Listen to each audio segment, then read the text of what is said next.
Suppose करो you wake up one day and you have a feeling like कि आपके मन से मैथ्स का डर जा चुका है और आप सारे प्रॉब्लम मैथ्स के सॉल्व कर पाओगे। तो आप कोई किताब उठाते हो और क्वेश्चन लगाना शुरू करते हो एंड यू सी कि एक के बाद एक आप सारे प्रॉब्लम्स को सॉल्व कर पा रहे हो। तो क्या ये सपना सच हो सकता है? I will say yes.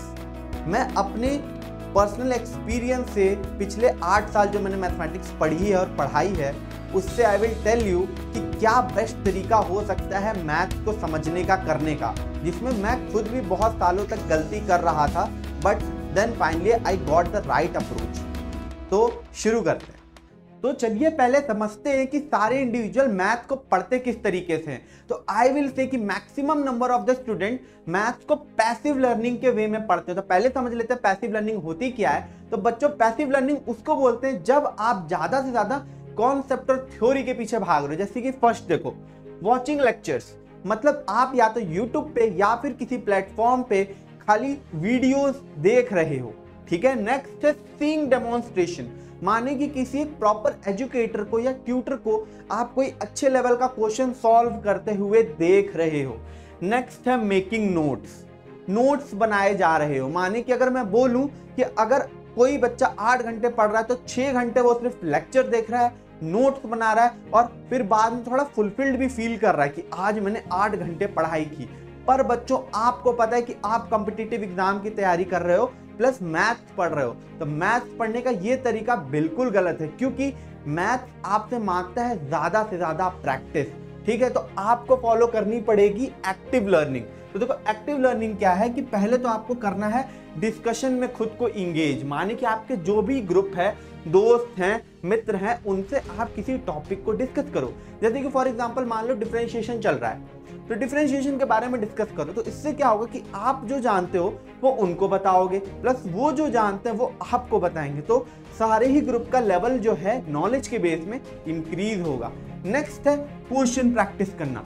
This is the key to learn maths. Math में कॉन्सेप्ट सीखो, अच्छी बात है, पर मैथ को समझने का तरीका ही ये होता है कि प्रैक्टिस आपको ज्यादा से ज्यादा करनी है। तो चलिए मैं समझाता हूं आपको कि प्रैक्टिस करने का क्वेश्चंस को ऑप्टिमम तरीका क्या होता है। तो मैं आपको बताऊंगा कि जब मेरे सामने क्वेश्चन आता है तो how I approach that question. तो ये देखो ये है लिमिट का क्वेश्चन। तो जब मेरे सामने क्वेश्चन आएगा तो I will think in my mind बिना एक बार भी पेन चलाए कि मैं किस तरीके से इस क्वेश्चन को सॉल्व कर सकता हूँ, what will be my first step, और मैं वही तरीके अपनाऊंगा जो मुझे अभी तक आते होंगे, जो अभी तक मैंने सीखे होंगे। बट सपोज करो कि मैं सोचा 1 मिनट बट मुझे थोड़ा सा भी क्लिक नहीं हो रहा है कि ये क्वेश्चन मैं स्टार्ट कैसे करने वाला हूँ। तो what I will do, I will directly go and check the solution, ठीक है। अब सॉल्यूशन चेक करते वक्त मैं हर एक स्टेप को एनालाइज करूंगा कि हर एक स्टेप में बेसिकली हो क्या रहा है और मैं उसको थॉरली स्टडी करूंगा। स्टडी करने के बाद I will go back to the question and I will solve it on my own. अब मेरे बहुत सारे बच्चे ये बोलेंगे कि सर आप तो कह रहे हो कि जाके सॉल्यूशन देख लो और सॉल्यूशन देख के फिर क्वेश्चन को दोबारा सॉल्व करो, तो बेसिकली ये रटना नहीं हुआ।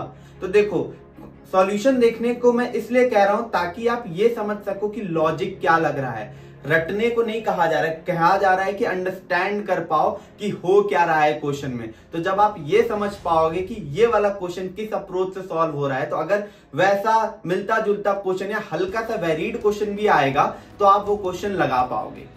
अब जब आप सीख चुके हो कि क्वेश्चन प्रैक्टिस करने का ऑप्टिमम तरीका क्या है, तो मैं एक आपको बताता हूं एक चीज जो आपका जो कॉन्फिडेंस है वो निगेटिव करती है। जैसे मान लो कि आप कभी क्वेश्चन करने गए, आपके सामने बहुत सारे क्वेश्चन, आप पहला क्वेश्चन लगाते हो आपसे नहीं हो रहा।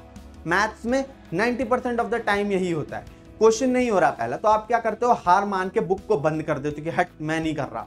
पर ये नहीं करना बच्चों। अगर आपके पास 10 क्वेश्चन है ना सामने, तो जो क्वेश्चन आपको लग रहा है कि आप लगा सकते हो वो करो पहले। और एग्जाम में भी आपको यही करना होता है ताकि जो आपका मोरल है वो अप होता रहे। तो आप ये देखोगे कि जो क्वेश्चन आपसे नहीं भी हो रहा था ना पहले, वो भी इन केस बाद में हो सकता है। नेक्स्ट है टीच अदर्स, ठीक है। एक बड़े फेमस साइंटिस्ट थे रिचर्ड फीनमैन, इनके बारे में यूट्यूब पे तमाम वीडियो पड़े हैं। उन्होंने ये बताया कि भैया कोई भी चीज को सीखने का और रिजिड बनाने का अपने मन में सबसे बेस्ट तरीका यह है कि आप ये दूसरों को पढ़ाओ। तो जब दूसरों को पढ़ाओगे बच्चों तो क्या होगा कि जो चीज आपको आती है वो आपके मन में तो बहुत रिजिड हो जाएगी, प्लस अगर सामने वाला कोई ऐसा क्वेश्चन पूछ दिया कि आपको नहीं आ रहा, तो उस केस में आपको उसके लिए एक्स्ट्रा पढ़ाई करनी पड़ेगी, तो आपका नॉलेज भी बढ़ेगा बहुत अच्छे लेवल पे। तो बेस्ट तरीका है active learning to learn math.